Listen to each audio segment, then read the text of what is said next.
We've all heard of the New York Times bestsellers list, but how does a book actually make its way on to one of the most prestigious lists in literature? But first, let's ask why it even matters.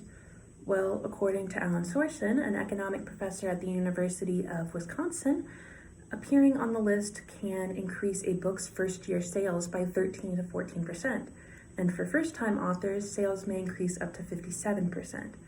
Being on the list can quite literally make or break an author's career. But making it onto the list may be more complex than you're expecting. The New York Times is highly secretive about its method to compiling the list. The New York Times admits that their rankings reflect unit sales reported on a confidential basis by vendors.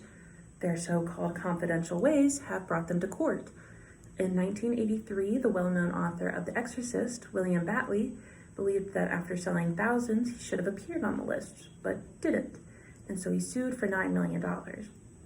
The court ruled that the New York Times was protected under the First Amendment, claiming that the list was not mathematically objective, but was editorial content and thus protected under the Constitution, even if it purposely misleads readers.